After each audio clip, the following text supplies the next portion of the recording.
Hi there. Welcome to another episode of RestorationCast. This week we're going to be talking about Ezekiel.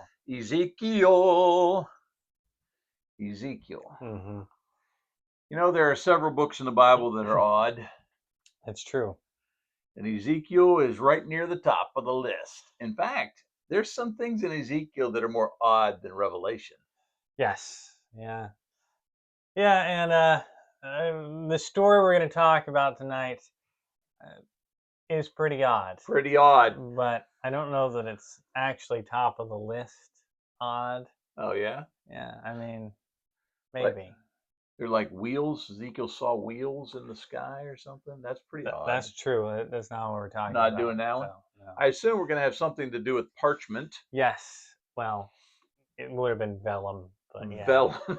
Well, forgive me. Got my time periods mixed up there. Yeah. Yeah. So, I mean, it would affect things, you know. What? Well, Ezekiel's going to eat a scroll. Oh, this is the eat the scroll story. Yeah. So, He never told me. if he ate parchment, it would be like eating paper. I've actually done that as a child. Me too. Yeah, I think maybe it was brittle for paper. I don't know. I've never eaten parchment, but vellum was like eating leather or something along those lines. So it would have been a difficult process. Yeah, So we're not I just guess talking so. about, because, yeah, wow. Yeah, it would have been a little chewy. Yeah, there's some assignments that God gives to people throughout that I've said to myself, what if that was you? Yeah. I would think that this would create constipation. Not to get too blunt or personal, but I just can't see this working on your internals very well. That's true. I don't know. I've never tried eating leather. I've heard of people doing that, and I don't know what happened. So, yeah. I don't know either. There's in Revelation, John encounters a little scroll. That's true. Are we going to talk about that? Yes. I'll just keep my mouth shut. If you would just give me heads up, I'd know what to keep my mouth shut about. Right. Next time I'll give you my outline. Yeah. No, it wouldn't be any fun that way. I think I am more colorful if I don't have a clue where we're going. You think so? I think so. Well, good. One thing I think that's, I guess, is not actually all that interesting, but you might be wondering why we're talking about Ezekiel this week, since we talked about Jonah last week. Because up till this point, we've been going in chronological order, right? I guess I hadn't noticed. Yeah. And we still are going in chronological order, but we're not going in order of the books of the Bible. That's right. And the reason is because the books of the Bible are not arranged in chronological order. No, they're arranged kind of oddly. Oddly, yeah. In the Bible? Yeah, so Ezekiel is definitely after Jonah, because Jonah happens pre-fall of the Northern Kingdom, yeah. And Ezekiel is during the fall of the Southern Kingdom, which happens much later. And so we're definitely still going in chronological order. The reason the Bible is set up the way it is puzzles me. It does. It does. Because you need to spend more time with your grandmother. She told me all that early in life. I knew why the Bible was that way. I mean, I know how it's set up. Oh. But I don't know why. Why? Because like the reason Ezekiel comes before Jonah is because Ezekiel's a major prophet and Jonah's a minor prophet, right? We wanted to distinguish between the prophets that write really long books and the prophets that write shorter books. There you go. And so, what's the question? Why? Because if you have a reading assignment, you want to get all the long ones in first. I suppose. I don't have a clue. My question is the string. Did he have to eat? I mean, is that like those little pieces of stuff they put on the edge of the plate that's supposed to just make It's it a look garnish. good. Garnish. I don't know. I don't think it mentions there being string. I don't think so. Yeah. So Salt and pepper. that might have helped. But it doesn't mention that. Apparently, it tasted like honey, so I don't know if you'd want to salt and pepper. But it wasn't always gonna be there. That's true. Oh, I am getting ahead of myself again. Maybe we should just go ahead and read We it. probably should before I spoil everything. Here's the questions that. Notice my head waggling and not blocking anything. The last episode. You're the very last one. You're gonna get it right. Yeah. Make them all right, justified. Yep. Okay, the original story, son. Yes, original story. Ezekiel chapter 2, verses 8 through chapter 3, verse 3. Oops, I got my head in the way there, didn't I? I like how you put it on parchment. It looks like Ezekiel wrote that. Thank you. Yeah. I don't think he did write the scroll. He just ate it. Oh, he just ate it. Who wrote it? God, I guess. Yeah. Okay, so Ezekiel chapter 2, starting in verse 8, it says, "But you, son of man, hear what I say to you. Be not rebellious like that rebellious house. Open your mouth and eat what I give you. And when I looked, behold, a hand was stretched out to me, and behold, a scroll of a book was in it. And he spread it before me. And it had writing on it, on the front and on the back, and there were written on it words of lamentation and mourning and woe. And he said to me, Son of man, eat whatever you find here. Eat this scroll, and go, speak to the house of Israel. So I opened my mouth, and he gave me this scroll to eat. And he said to me, Son of man, feed your belly with this scroll that I give you, and fill your stomach with it. Then I ate it, and it was in my mouth as sweet as honey." You gotta stop there. That's the end. Okay. So there's the story. I thought it got bitter. What's the That's story? in Revelation. That's the Revelation that I keep trying to jump to. Yeah. Sorry about that, guys. Yes. What in the world? This is a picture of a chipmunk. Yeah, it is. Eating a peanut. And the connection is what? I think that's probably how Ezekiel looked as Oh, he was trying to stuff the scroll into his mouth, like a chip. Yeah. Yeah. Could be. Yeah. So problems I have with this passage. Number one, why does God need to tell Ezekiel not to be rebellious? Yeah, I did notice that right up front. He says, "Don't be like those other people." 23 years you've been feeding yourself, and you can't even keep it in your mouth. You're gonna drip it right down. I bet Ezekiel could keep it in his mouth. Number two, why does God tell Ezekiel to eat a scroll? That might be the big one. Yeah. And then number three, why is the scroll sweet to Ezekiel whenever it's filled with this message of lamentation and mourning and, that's that true. kind of thing? Yeah. All right. But he tastes good. He likes it. Yeah. Ezekiel's really enjoying this lamentation. Hey, you got any more books? Yeah.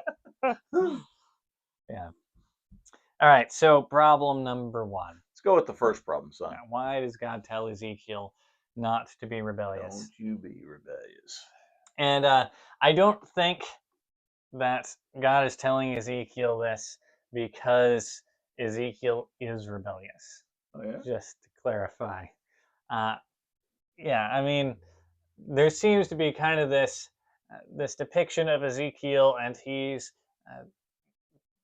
from the priestly tribe. He's kind of in mourning over all of the events that have happened to Jerusalem and to Judah and everything that's been going on up until this point, right? He's sitting there by the Kibar or Shabar, or however you want to pronounce it, the canal, right? Oh, canal. I knew that last one. Kibar meant nothing. That's the name of the canal. Oh, yeah? Yeah. The Kibar Canal. Kibar Canal. I like that. Right? And Ezekiel's basically gone down there, I guess, to pray and cut his losses and mourn. Yes. And while he's there, he meets God. Basically, well, right? I want to go to the Kibar Canal then. Yeah. So he's down there at the canal, and he sees all these cherubim and these wheels within wheels, and I told you. I yeah, told you. and all of this odd stuff is happening, and it's what in the world's going on? Some people think aliens. I've read those. I kind of like that theory. I think it was God. Well, in a sense, God is kind of alien to us I suppose because we are bad people. that's true. Yeah, so he meets God, and he's Down by the canal. and God has this message for him, right? Eat a scroll. And the message is eat this scroll. And uh, I say all that to say it doesn't seem that Ezekiel was really rebelling against God to begin with. Yeah, Right? I see He that. seems to be kind of this person who probably was already a good person. He's already taking his call as a priest seriously and wants to do the right things. And he's devastated by everything that's been going on with his people up until this point. And so God's warning for Ezekiel is not to say, I think that you are going to be rebellious, and so let me warn you against that, so much as it is to say, uh, let's just go ahead and clarify, right? And I think a lot of this call comes down to a very similar thing that we have as Christians, right? The point isn't that God is telling Ezekiel, don't be rebellious because if you're rebellious, I'm going to destroy you. Uh-huh. I think his point is you have an extra level of responsibility because you are the person that has my message, right? And so you have witnessed the destruction and the rebellion of the people around you, and don't be like them. Instead, hold yourself to a higher standard because you're going to be the model and the example of what it's like to be God's man. Yeah, Right? I think that's good. I'm wondering too if, the Holy Spirit's putting this together. So some of this is kind of contextual for us in that I think maybe he's just saying, he's trying to make sure there's a contrast being made between Ezekiel and the other rebellious folks in that, it's not so much that he's concerned that Ezekiel is going to be rebellious as it is we're at the introduction of the book. And so here's your good character, here's your bad characters. Yeah, yeah. For the sake of context of your own knowledge, let's go ahead and let me lay it out for you. Israel has rebelled against me, and they've been taken off into exile. So you, Ezekiel, don't be like them. Don't be like right. So yeah, I definitely think that's part of it.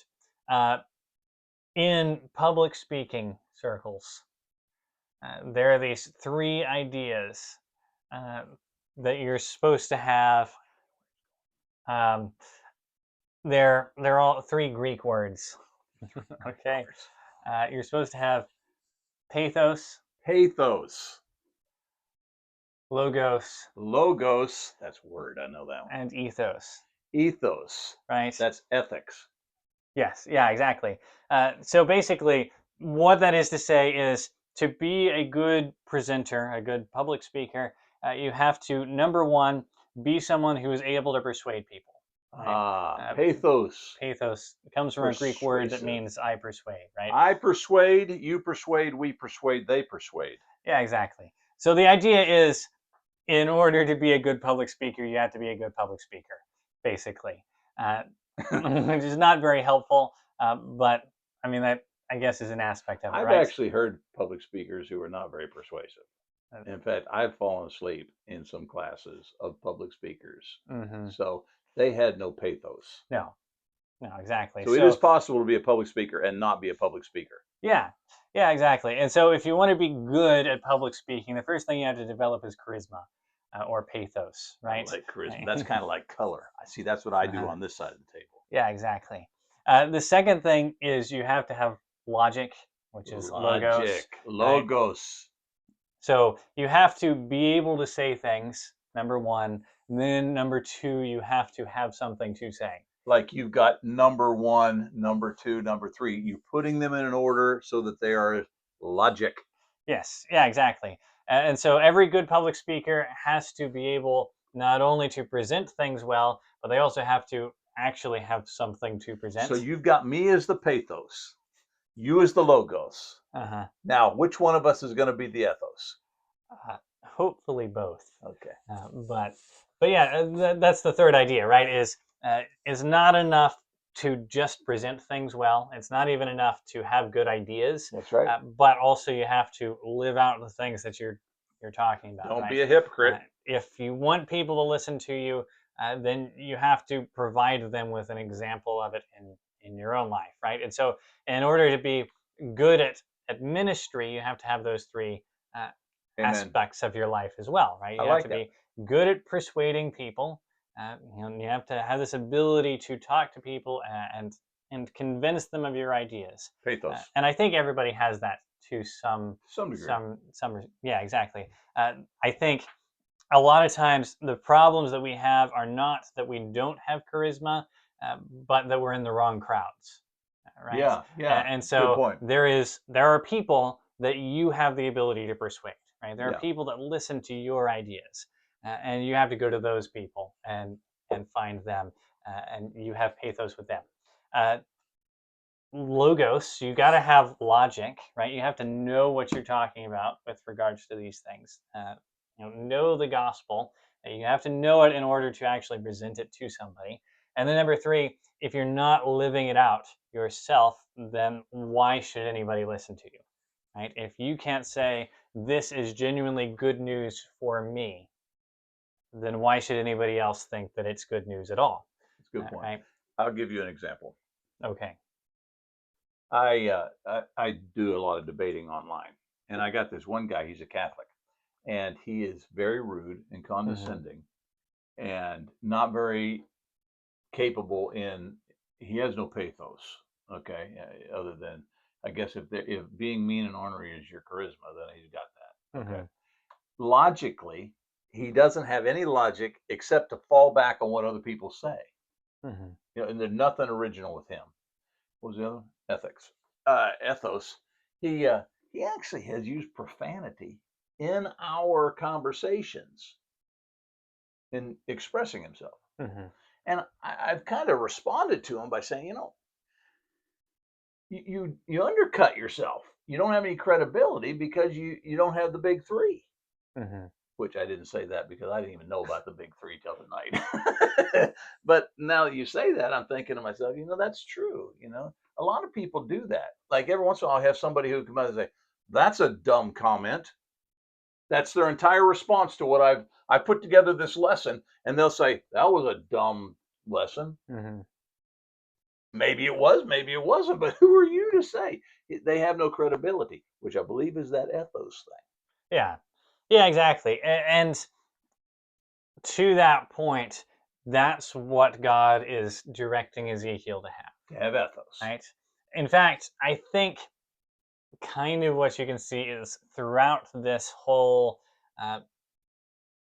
encounter with God, God is providing Ezekiel with these three things. Maybe not pathos, because Ezekiel seems to already have quite a bit of charisma, right?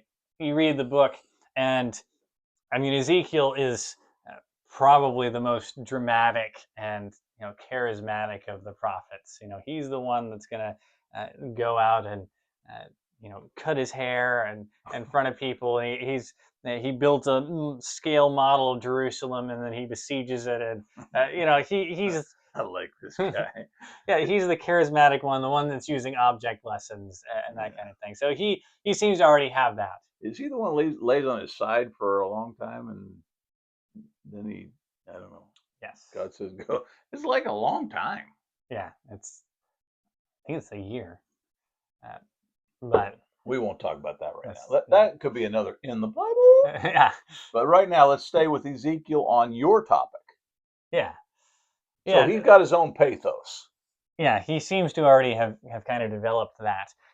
But I think the idea behind what's going on in this story is God is developing within him these other attributes, or at least telling him, you got to have this, right? So he goes to Ezekiel and he says, don't be rebellious like this people that I'm about to destroy. And we see the same concept in the New Testament, right? In Matthew chapter 7, during the Sermon on the Mount, Jesus says this, He says, "Beware of false prophets who come to you in sheep's clothing, but inwardly are ravenous wolves. You will recognize them by their fruits. Are grapes gathered from thorn bushes or figs from thistles? So every healthy tree bears good fruit, but the diseased tree bears bad fruit." Right? Thus, the fruit behind my head, which includes bananas. Yes, it does. A lot of them. But yeah, so you get this idea that in the New Testament, Jesus says you can tell Yeah. whether a prophet is a false prophet or the true prophet of God based on their actions, right? Yes. Their ethos. Does this person actually follow God? You can tell, Yeah. Well, that's right? kind of where I was going with my illustration with the dude I was Hmm. debating. Is he's debating me on a point of holiness Hmm. while using profanity. Yeah, And so I'm looking at the fruit on his tree, which is profanity, and I'm saying, how do you have any credibility to talk to me about holiness? yeah, yeah. And this is kind of a sticky aspect of things, I think, because to me, I kind of say what what determines what fruit actually is, right? I think there are some pretty obvious ones like that you say we're having this conversation about spiritual things, and you number one can't stop using profanity, and number two uh, are just being outright rude. I've met people who I felt like struggled with the language thing, Yeah. and they wanted to change, but Yeah. it Yeah. slips out every once in a while. Right. That's And not this. yeah, exactly. Um, and I mean, how do you even do that on Facebook Well, that's a good point. whenever you're typing it out, you could go back and erase it. Yeah. Uh, you know, uh, but there's kind of this aspect of where do you draw that line of saying this is the fruit of a false prophet versus uh, this is just somebody who hasn't fully changed yet. Yeah, Uh, that's a you very know, good point. because that's kind of the thing is nobody has perfect ethos, right? Right. Other than Right. Jesus, Right. right? And so you kind of have this idea of how can I recognize good fruits when I know that even good people uh, are going to bear these bad fruits, Yeah. right? Because everybody does. Yeah. And I don't know that I can answer that question because I Hmm. don't even know that it was addressed to me. But but one of my responses to this guy and many others is, you know, being I say that self control is a fruit of the spirit. Hmm. Galatians 5. And I'm trying to say to them, every time you do that, you are demonstrating that you don't have the spirit Hmm. because you have no self control over your expressions. Hmm. And I've had people who have actually apologized. And they said, I'm sorry, I'm working on that. And I'm thinking, you have got tons of credibility with me now. Hmm. This guy, he responds by using another profanity. And so I'm thinking, you are choosing not to bear fruit Hmm. that's appropriate. Yeah, yeah, and so I think the question for me uh, often comes as the opposite of that, though, because I think, like you say, there's kind of this easy process with people who very clearly are not. Uh, you know, it, Right. you point out the sin, and either they can respond by bowing up and defending themselves, or they can say, "You're right. Right. That is something that I need to be working on." Right, and I think that's a pretty easy test to see. Yeah, I agree. Is this person growing? Nobody's nobody's perfect, but at the same time, we have to be growing in all of these aspects. I think the thing that bothers me is kind of the wolf in sheep's clothing aspect of all of this. That uh, whenever you look at people, you can see this person is doing good things, I guess. But at the same time, I think there's a lot of people that do good things for wrong I reasons, agree. and all of that kind of thing. In fact, Paul talks about that in Philippians, right? He'll say, there are those that are preaching the gospel out of envy for me, right? Uh, which why would you envy Paul? this guy who's in prison. I want to be just like him. Yeah, but you get this aspect of like they're doing this for the wrong reasons. And Paul says, who cares? The gospel is getting preached anyway, so it's okay. But at the same time, you kind of have that aspect of how do you know whether somebody's being genuine in their good deeds, right? Whenever they bear good fruits, and I don't have an answer for that. Well, I don't either, but I do think that as we examine the book of Ezekiel, you find that this guy from beginning to end seems to have that. Mm-hmm. Unlike, let's say, a Solomon who starts out really well, but seems to end with a bunch of wives, and the very conclusion seems to indicate that he kind of came back.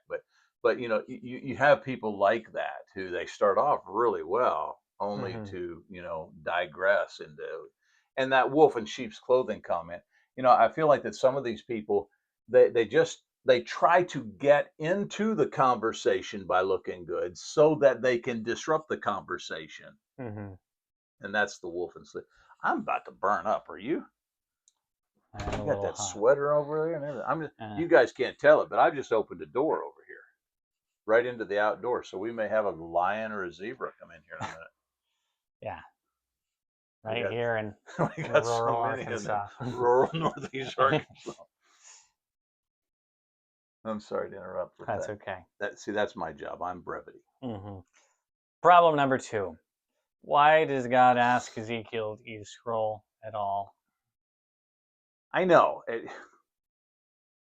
And I know I've already said it, but I keep coming back to this. What if God had made me do that? Mm-hmm. It's kind of like, how far do you go with this illustration? You think about what God has asked of people, prophets in the past, they went pretty far to illustrate something that you're saying to yourself, I think I could have just said that. Mm-hmm.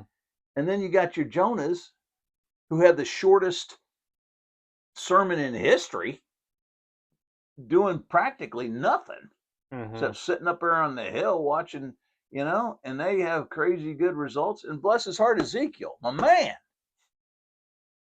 And he's not going to have very good results.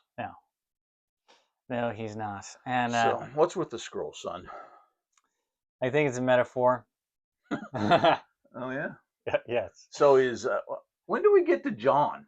Is that later? That's later, yeah. Well, I'm having trouble withholding my comments. We'll get there eventually. The question that I have is, how do you think Ezekiel went about eating the scroll? Is it like one bite? You just shove the whole thing in there? Have you ever eaten beef jerky? Yes. You think that's how he did it? You like cut it up into little strips, and you just suck on it until it kind of withers in your mouth and dissolves. Yeah. Was it like that, or did he like eat it like a corn cob? And no, if it's like leathery, he's got to suck on it, and he's got to suck on it for a long time. I don't think God gave him that long. I think it might be a metaphor. Yeah, probably. So are we just going to 3? Oh, you're going to say more. Okay. Yeah. This is Bear Grylls, by the way. Who? Bear Grylls. He's the man versus wild guy from that old survival show, Yeah. Did he survive? Or did he get eaten by a bear at the end? No, he survived. Oh, man. As far as I know. Improvise, adapt, and overcome. Yeah, the comment at the top is one person texts another, just do it. And then the other person says that you just use a saxophone as a Nike icon. And then Bear Grylls says, improvise, adapt, overcome. Anyway. Lost me with the saxophone. Okay. Yeah, so God tells Ezekiel to eat this scroll. Yeah, we got that. Right? And we're really struggling. And I think that's a metaphor for ingesting knowledge. Right? And point being, God gives Ezekiel this message, right? And that's what the scroll is, right? He gives Ezekiel the scroll. The scroll is the message that God has for his people Israel.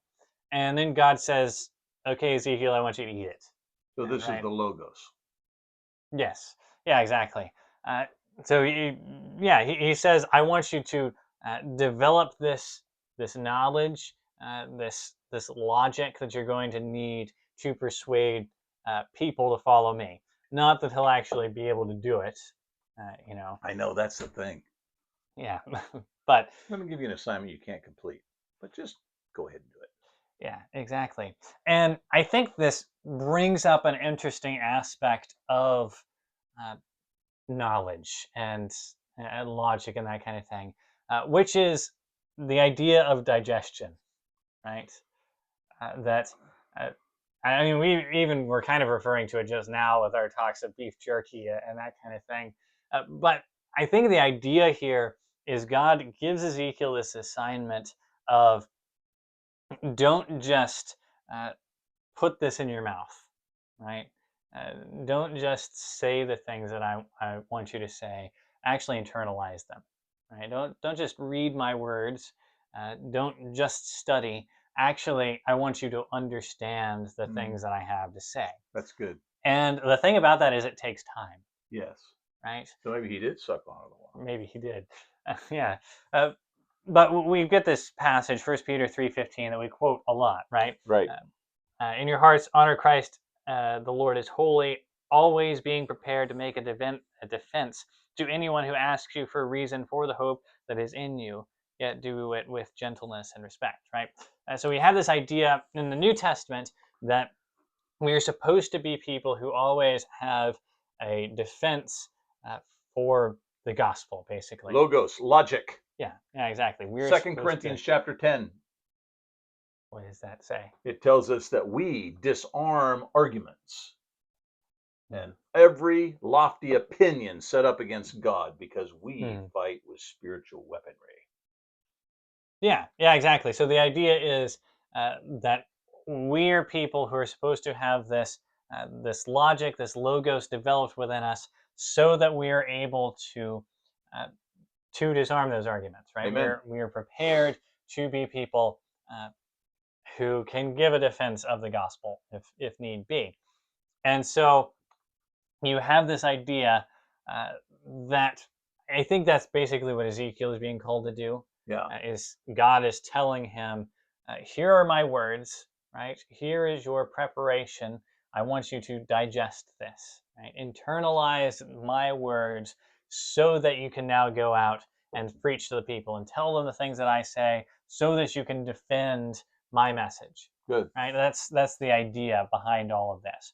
And so for all of us, I think that says we have to be people who internalize the message as well. Amen. Right? We have to be people who we don't just read the Bible, right? But we actually study it. We memorize scriptures. We learn what it's actually saying, rather than just being people that have a surface level knowledge, right? It's more than just Bible trivia and that kind of thing, but rather we have this full understanding of what God's message actually is, and that takes time. Again, that's a part of this process is not just looking at it, but fully digesting it and allowing it to become a part of who you are, which is something that again is a process. Right? Yeah, it's not the Deuteronomy chapter 6, the Shema, Mm-hmm. when he says that you're to talk about my law when you rise, when you lie down, and walk along. That whole idea is developing this 24/7 be enveloped in me so that you will be able to have the logic available always right there in front of you. Mm-hmm. One of my real concerns for the church today is that two things. One, we are not preparing people for that level of spiritual warfare. Mm-hmm. We prepared our people to go to church 3 times a week, but as far as really defending their faith out there in the workplace, etc., we're not there, nowhere near. But secondly, it's not even that. We're not just called to defend; we're called to assault the gates of hell, Mm-hmm. and we're miles from that because we've got a generation, several generations of church leaders who just are not, they're not preparing because they are not prepared themselves. Mm-hmm. I recently did a kind of a look through church history, and I was thinking about two what I think are indisputable facts about periods of church growth, periods when the church thrives. The first is one you always hear people say: the church always thrives under persecution. Mm-hmm. And I've used that myself, and I thought that's true. But I looked deeper into that. It's not just persecution. The church thrives during persecution that's brought on because its church leaders are debating false teachers in the world or in the church. Either one. They are out there publicly assaulting, if you will, false doctrine. Mm-hmm. But you can't do that if you are not prepared, as Ezekiel. If you haven't savored the text, if it hasn't become yours, you haven't internalized it, you don't know it. We send our kids. We've made our church scenarios just like the public school system. So we come into the little assembly, we sing a few songs, and then we send them off to their separate educational wing, Mm-hmm. just like the public school system. And what are they going to hear down the hall? They're going to repeatedly, almost every year, they're going to hear the stories of Jonah, Joshua, Moses, all of which are good stories, but none of which generally compel them to develop this deep, abiding faith that will allow them to, 1 Peter 3:15, actually present a defense. Mm-hmm. And I think that you're right. I think Ezekiel is being called by God. Before I send you into this, I want you to be ready. Have your because you're going into a hostile setting. Well, how's that even slightly unlike what we're in today? And yet, church leaders are not prepared for true spiritual warfare, and so they're not preparing their people for. If anything, what the church leaders are doing, they're trying to protect their people from ever engaging in spiritual warfare. Mm-hmm. Now, I preached a sermon there. I'm sorry to take over your class, but that's been heavy on my heart. That's okay. Yeah, and so I think you have kind of two aspects to that whole thing. Dealing with the question of when are people ready to do that, right? At what point would you say you are prepared? And I think number one is you have to recognize that preparedness is actually more about faith than it is about knowledge, right? And so if you are a truly faithful person, that's what I think true preparedness is. Wow. It's not about saying I understand all of the arguments that people have made about God. I know all the things that atheists are going to say or false teachers or whatever. Uh, it's not about that necessarily. I mean, all that's good, right? But that's not what it's about so much as saying I have a genuine faith in Jesus, right? He says, be ready to make a defense to anyone who asks you for a reason for the hope that is in you, right? If there's not hope in you, then you've already missed step one, right? Yeah. You have to have that level of hope inside of you in order to make a defense of it. Number two, though, is I think defending our faith is good practice for being prepared to defend our faith, right? And so there is kind of this aspect of you say, when is the moment that you're prepared to do it? And with everything you've said, we have this tendency in the church today to try to protect people from having to defend their faith. And I think that's detrimental to us because the best way to learn to defend your faith is to do it, right?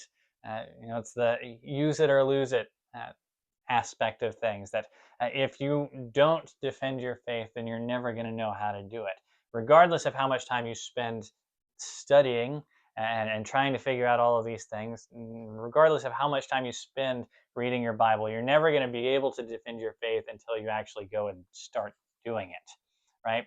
And so I think there is that aspect as well, that you have to have both the faith to begin with, and then you have to start doing it. So I think the point at which you're prepared is whenever you can genuinely say, there is a hope in me. Yeah. You can look at your life and you can say, Jesus has done something in my life, and I want to share that with other people. If you can say that, then I think you are at least partially prepared to defend your faith. And that's the thing about the other aspect of this digestion thing, I guess, is it is a process, number one, but also it's a process that I think everyone can recognize doesn't have an end. Yes. Right? Right. There's no point at which you say, "Oh yeah, I know everything about Scripture. I know everything about the Bible, and so now I'm prepared." Because there's not a question that anybody can ask that I don't have an answer for. Right. Right? You never reach that moment, and so because of that, you have to say, "I guess I better start, even though I don't have all the answers." Because you're never going to get to a place where you do have all the answers. Good point. So the important thing is not actually having the answers, is not really being prepared, it's preparing, right? That if you never start preparing, you can know for certain That's that you good. never will be prepared. But at the same time, don't say, "Well, I haven't prepared yet, and so I I guess I'm not going to do it." Right. Yeah. Right? Yeah. You have to have this aspect of uh, I don't know what to say, and so I have to, right? It's kind of the Jeremiah thing of it's a fire shut up within your bones. If you reach that moment where you have to speak about it, then go ahead, right? Because there's this aspect of uh, you. There's never a moment whenever it's the right time, Yeah. right? And so That's good. now is the right time. Yeah. And I think that to some degree, the fact that you can say I'm still learning is one of the things, at least in my heart, that gives you greatest credibility. Hmm. And I think that that's important for Christians. I'll give you a little story that your grandpa did. Years ago, I was just fresh into ministry, and somebody wanted to talk to me about something, and they were a denominational preacher or something, had some fancy title, and I was intimidated, just a young man. And I went to my dad, wisest man I know, and I said, "Dad, I don't know. I think about canceling this meeting because I just don't know." And Dad said, "What are you afraid of?" And I shook my head, and I didn't want to admit it in front of my dad, but finally I just said, "Dad, I'm afraid you're going to ask me something I won't know the answer to." And my dad paused for a moment and he said, "Son, are you afraid to learn something?" That was not the response I expected from my dad. I expected him to say, "Listen, if he says something that you don't, you come home and I'll tell you the answer." No, Dad said, "You afraid to grow? Are you? It is possible to learn from anyone. Hmm. You can learn from Satan." And so we need to be people who, kind of get over ourselves. In fact, just this past week, a good friend of mine, we were in the middle of a debate, and he made a point, and we weren't really debating each other. He was just trying to expand my brain, and he did. He made a point I never even thought of, and I had to say right there live on, I concede. You're right. I don't think if you can't get there, I don't think you've got credibility. Hmm. Now that doesn't mean you can't be sure of where you are at the moment. But it means that, okay, I'm sure where I'm at the moment, but somebody challenges that and I discover something new. I'm willing to move the goalpost, or I'm willing to move the fence, or I want to grow. Hmm. It never ends, like you said. The process never ends. And therein is credibility. Yeah. Yeah, exactly. And so you reach this point, I think, uh, where I think you can have more peace about this Yeah. uh, Yeah. because you're willing to say, "I don't have to have all of the answers." And I think that's a hard thing to get over is wanting to have all of the answers. But I think just that aspect of things really opens you up to be able to say, uh, I don't know the answer. And since I don't know the answer, maybe you want to study it out with me. Right. Right. Right. And so I think that's a great opening for you to say, uh, to bring an actual conversation rather than you saying, let me tell you Right. about Jesus, let me shove the gospel down your throat. If instead it's a conversation of, I don't fully understand this myself, but I want to learn, and I believe this thing, but I don't know everything about it, Right. right? Right. And so maybe you can teach me some things. Yeah. And Yeah. if you can get to that place, that's a much healthier place to be at than just you saying, That's "Here's so what good. I believe, and I want you to accept it." Yeah. Right? And, you know, let's be honest, 80% of the folks, maybe even higher, that you're going to meet on a daily basis have much less understanding of scripture than you do. Just the Hmm. very fact that you are a church goer makes you in the upper echelon as far as knowledge of spiritual thing is concerned. It doesn't make you an expert for a long, and it doesn't Hmm. even really make you where you need to be. But so the point is, you can go into almost any conversation with confidence. I know what I'm talking about here. Hmm. Uh, back in the day, Dad would take me to the lumber store, to the mechanic or whatever, and I felt totally intimidated because I had no idea. I couldn't tell you the difference between a spark plug and a windshield wiper, that kind of a thing. But over the years, I've had to do things for myself. Dad taught me stuff, and so when I go to a mechanic, I just tell him right up front, "No, look, I'm no mechanic, but I do know that we got a rattle down here, and Mm-hmm. you grow in your confidence because you accumulate knowledge as you go along." And so I think there's two applications here. Number one, don't ever stop learning. But number two, don't ever underestimate the fact that you already know something. Mm-hmm. And what you're saying a long time ago in our little thing, the one thing you bring to the table that's the most powerful thing you got is your own personal story. Mm-hmm. And the fact is, nobody knows that story like you. Nobody. Yeah, And so you got that. And you are an expert in that one. that's true. All right, problem number 3. Why does the scroll taste like honey? Because knowledge is good. That maybe that's a good answer. Thank you. You're welcome. Again, the answer is kind of I don't know. Like the text doesn't explain it. Well, especially Um, given in such close proximity to him saying just right up here that you're gonna these words of lament and mourning and woe, and then he says, "Eat this, I do," and oh, that tastes good. yeah, Yeah, what's for that? yeah, exactly. Because we're down at the gully, not the gully. Where are we at?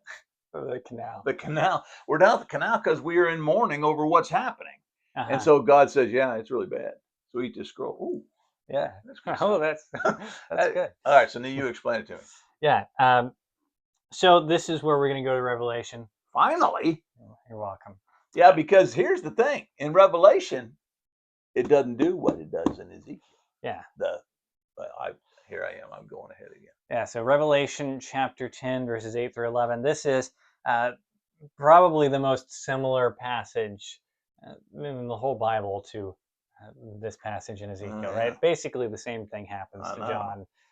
But anyway, Revelation chapter 10.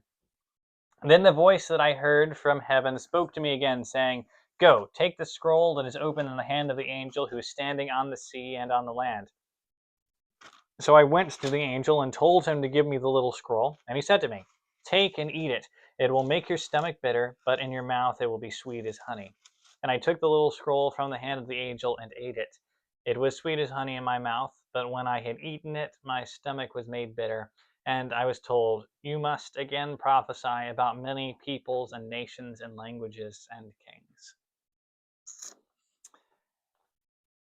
So you have this odd aspect of this scroll that in Ezekiel you have the idea that the message itself is kind of bad, right? It's a message of lamentation and mourning and bad things, right? And then you have this idea that Ezekiel eats it and it's sweet, and there is this odd contrast there. And then you have basically the same thing in Revelation, I think, that you have John eats the scroll and it's sweet in his mouth and it turns bitter in his stomach. I think the point is that John is, or Revelation is making the same point with more metaphorical language, right? And Ezekiel, he just flat out says the message is of lamentation and mourning. And in Revelation, I think he's making the point, right? He's describing what that looks like. And so he's saying it turns bitter in your stomach. Does he mean that he's constipated because of the scroll? I don't know. You got a bellyache, I'll tell you that. That's true, yeah. So I guess maybe. But you can get a bellyache from morning constipation, but if you're eating a piece of leather, it's not passing through you like it's just not. Yeah. Your mother doesn't want us to talk about this stuff, so that's true. You need to quit. I'm sorry. But I think you make an interesting point. I'm going to bring something to the table that I've just now thought of, so it's just right on my head. Okay. Is it possible that in the same thing is happening in both situations, but you kind of made that point, but it's just in Ezekiel, he doesn't mention the stomach being sour. I don't know. It doesn't say that, but it's like in the book of Revelation, he goes on to say, okay, same thing as Ezekiel, you eat it, and then you're going to have this sour belly kind of a thing. Well, I'm not so. That's what happened to Ezekiel. Whether this is a metaphor or not, he tastes knowledge, and maybe he thinks to himself in a honey kind of a way, "This is good. Hmm. This is what needs to be said. Oh, this is good." But then, after saying it, or even after he considers it himself, but these people are so stubborn, they're not going to do it. It becomes sour in his belly, Hmm. even though it doesn't actually say that in the Ezekiel account.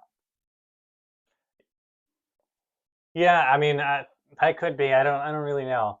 I think regardless of the actual like specifics of what's going on, I think the interpretation is supposed to be that doing God's will has both a sweet and a bitter aspect to it, Hmm. right?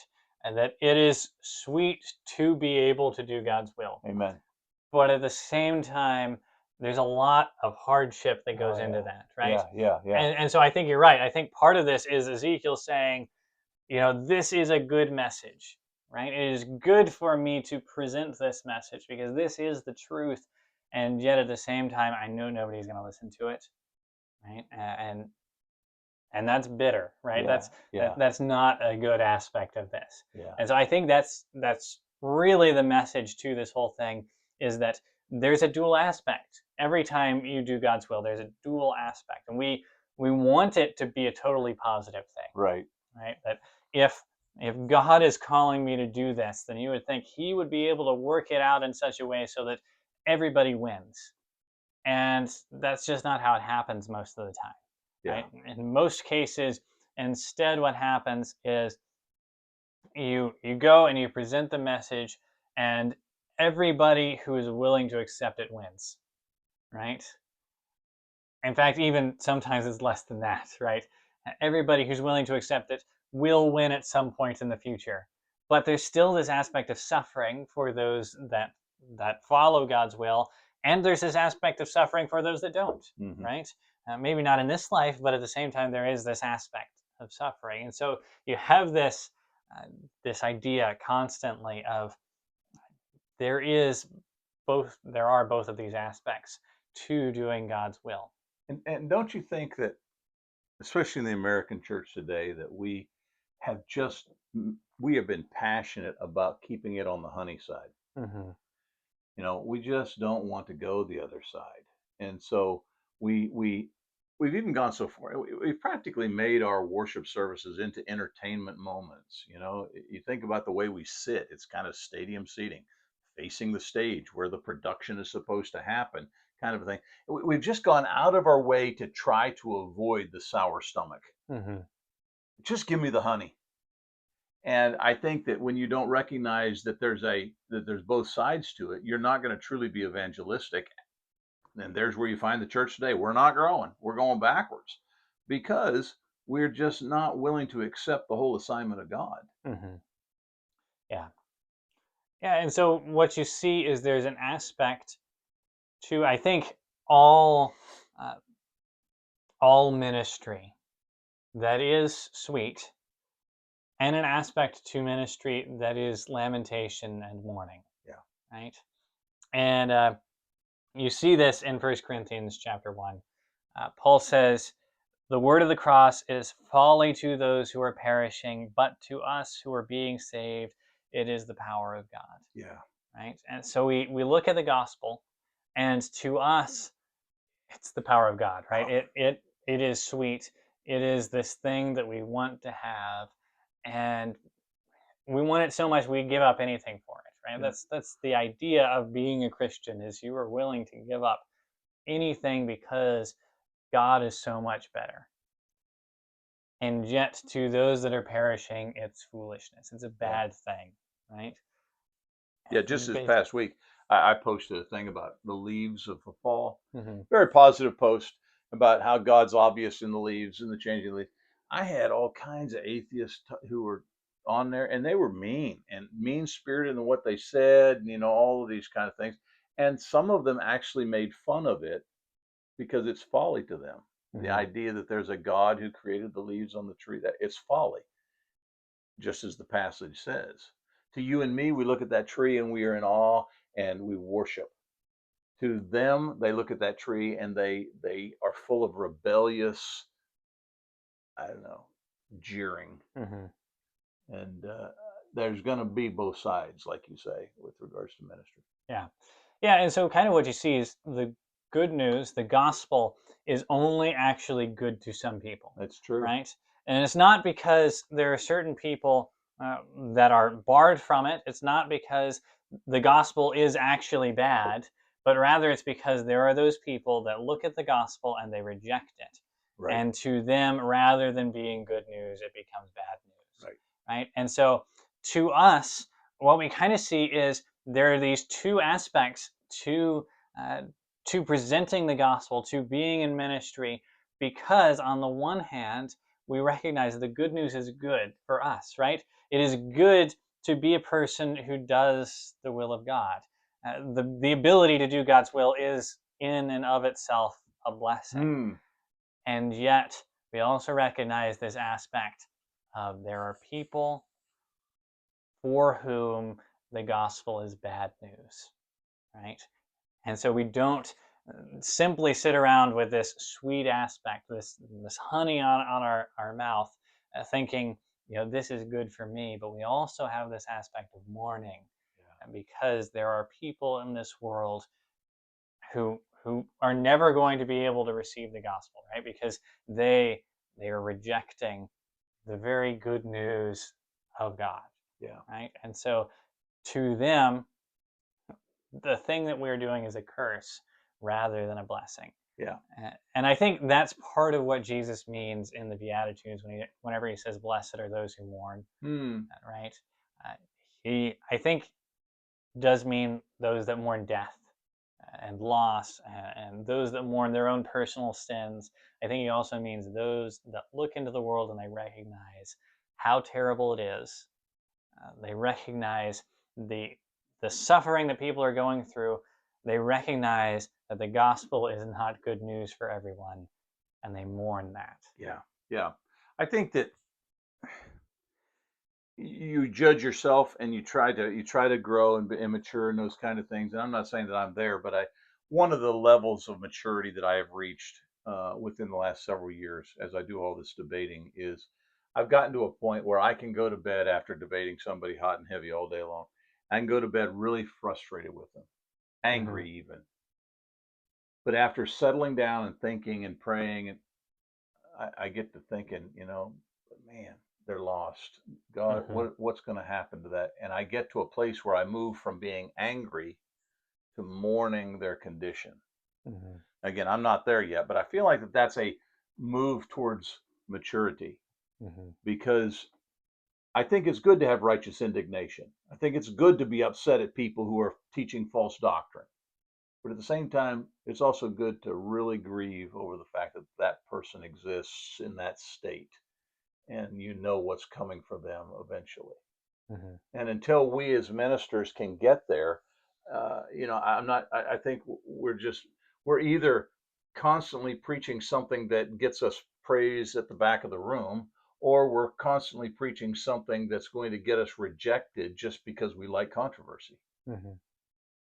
Somewhere in the middle, there's got to be a true, genuine love for the person that makes you say bluntly what they need to hear, but grieves when they turn and walk away from it.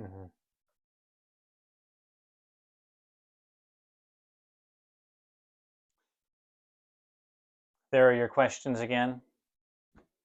Still not right, justified. No, still not right. So I just move my head wherever I want. Good class, my son. Thank you.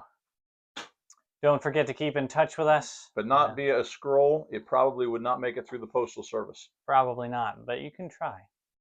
Well, they could. If I receive a scroll in the mail after this, I would be quite excited, actually. I actually would too. Yeah. Especially if it's made from vellum. Vellum. Yeah. But don't put on it, eat this. Yeah. I'm not. Unless you're God asking me to eat the scroll, I'm probably not going to do it. So, but we're on Instagram at RestorationCast. Join us there. Yeah. DM us a picture of a scroll, maybe. Yeah, or send it through the post. That would even be more exciting. That would be much If it more came fun. through the postal service. Yeah. Think about it. Yeah. You can also go on our website and find all of our backdated episodes, or you can go on Spotify or anywhere else that you find podcasts. I don't think you can send scrolls that way, but No. yeah, but you can listen to our conversation about scrolls again. And you could eat it. You could digest the thoughts. Yeah, exactly. And I think you should. So eat it. All Michael right. Jackson said, "Beat it." We could have as our theme song. Eat it. Yeah. Eat it. That's what Weird Al said. He did? Yeah. Oh, Weird Al. That's a good way to end our show. Don't forget to keep in touch with us. Oh, I was going to, what was that little theme? Go back one slide. That's what, no, the other one. That's what they're supposed to heap on their heart right there. Yeah. The ability to do God's will. That alone is a blessing. Yeah. So digest that. Eat it.